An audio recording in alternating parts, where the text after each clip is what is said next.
Now I've chosen one of the shades of red. It doesn't really matter which one you use. And I am going to divide up the plies. As you can see, there are 6 plies here. And what I'm going to do is I only want to weave with half the thickness of this thread at the beginning. So I'm going to take 3 of the plies, 3 of these threads, and I'm going to divide them all the way down. If you are a regular embroidery person, you're used to doing this sort of a thing.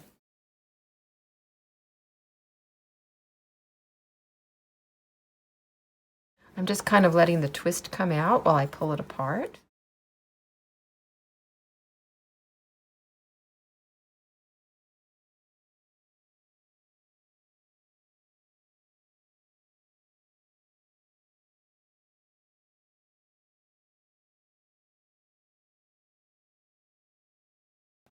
And this length that I cut is 1 yard long.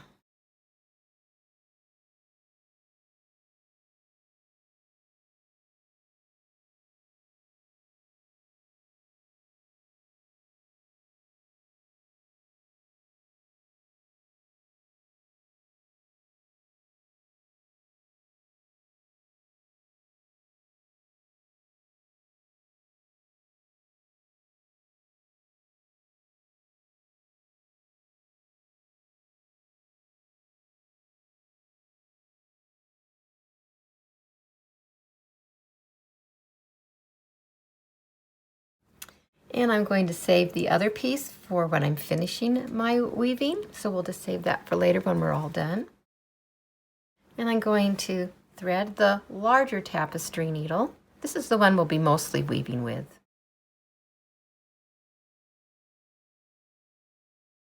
That's all ready to go. And now on our weaving, we are going to start on I'm going to start on the left. You might want to start on the right. Doesn't really matter. Either way, you're going back and forth.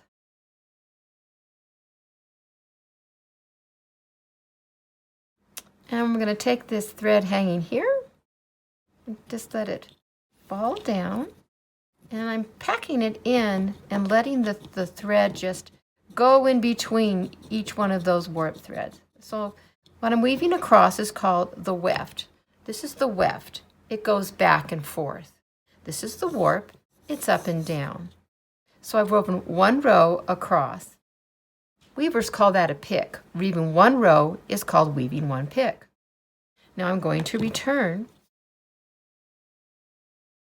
I like to weave towards the top of the loom. It kind of makes it a little easier for going over and under.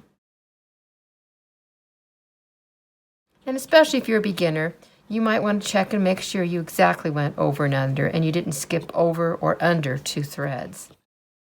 We'll return here. Now, when we're going back, you don't want to pull it too tight. Oh no, that hurts. No, we don't want to do that. That's not going to make a nice weaving. We don't want to make it too loose either because that does not look good. Who wants a loopy end? Of course, you might want a loopy end someday, but we don't this time. So I am going to squish it down.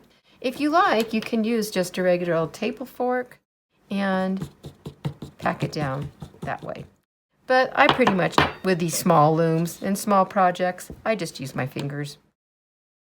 Now, I myself don't like this hanging down in the way, so I'm going to turn over my loom and I am going to just put this thread underneath a couple of the other threads, just to hold it in place while I'm weaving.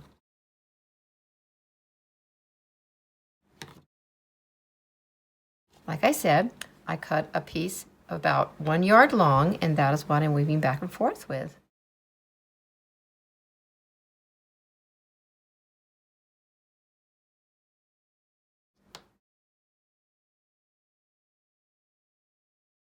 I'll pack it down.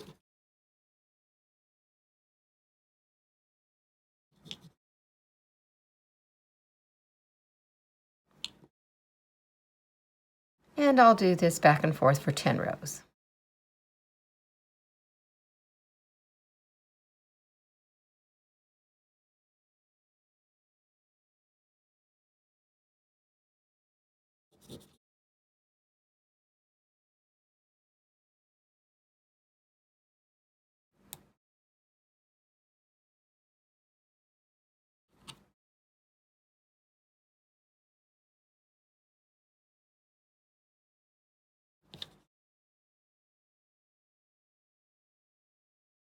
It's very crucial at the start that you keep these warp threads on the end evenly spaced and nice and straight.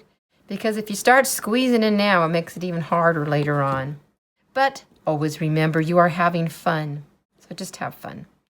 It's not exactly perfect. Well, Christmas trees aren't always perfect either, unless they're fake trees. This one is not fake. It is real. Now, if you ever need to count how many rows you've done, like you forget, then you can just go back and kind of go through the weaving here and see what you've done. So you see we've got one row here, 2 rows, 3 rows, 4 rows, 5 rows, 6 rows, 7 rows. 3 more rows and we'll be done.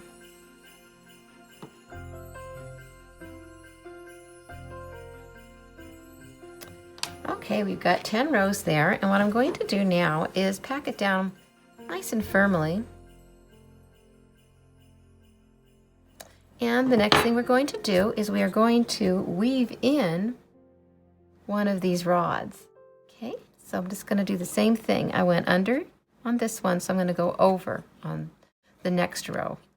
And we're weaving in the rod. It's actually a long bead.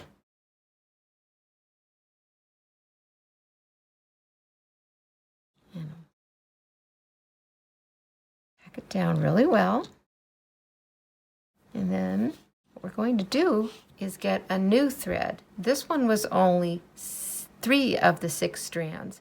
So now what I want to do is weave with both of the threads at the same time.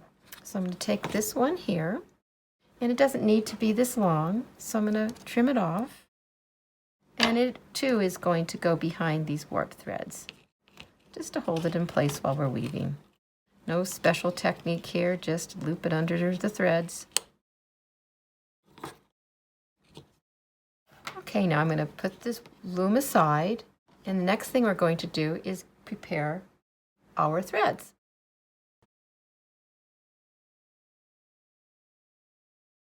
Okay, what I've done here is I've cut 2 lengths, one of each shade of the red, and I have not divided them up. All 6 plies are in each thread. That was only for the beginning of the weaving.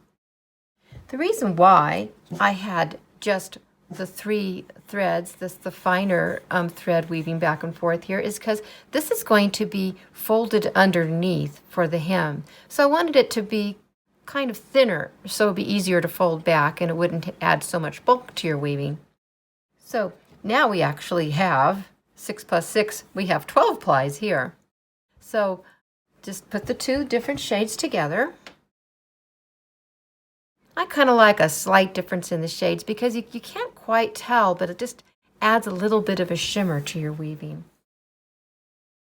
Now the warp thread on the right went over the rod, so when I'm weaving, that warp thread is going to go under the needle.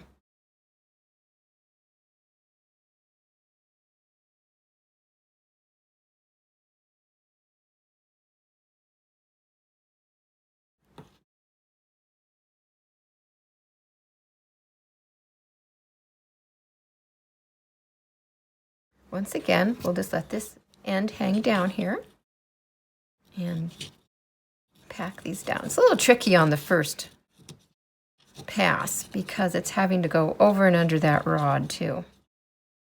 Pack it down as best you can and then return.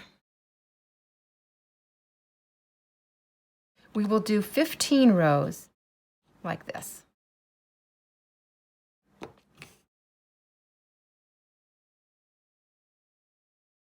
This is a great time to show you something. I see that I have made a mistake. Things don't look right to me.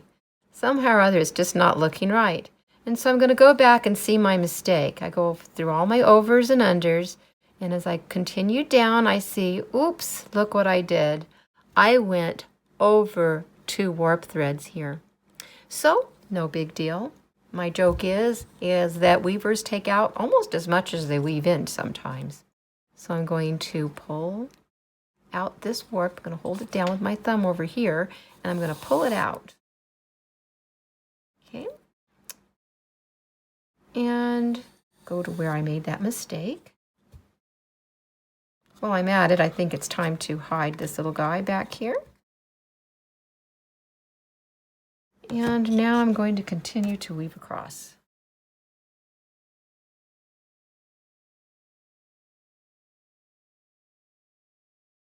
Now, I went under that one, so I'll go over this and under. And now things are looking the way they should look.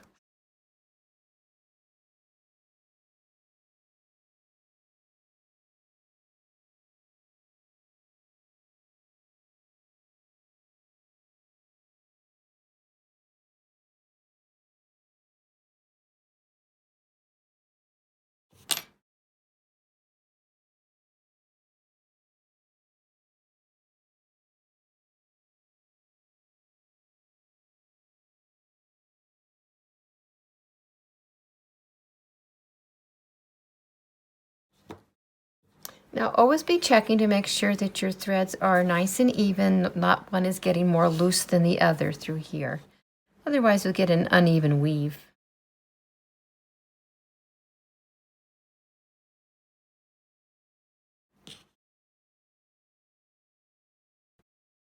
Now I know I said that we would weave 15 pics or 15 rows of the weft thread, but actually the way I'm packing it down, I think I need to add at least another row. So don't worry if I said 15 and you end up doing 16 or 17, that doesn't matter. The most important thing is that we reach the bottom line of the tree before we start the tree. Oops, I made a mistake, one under two.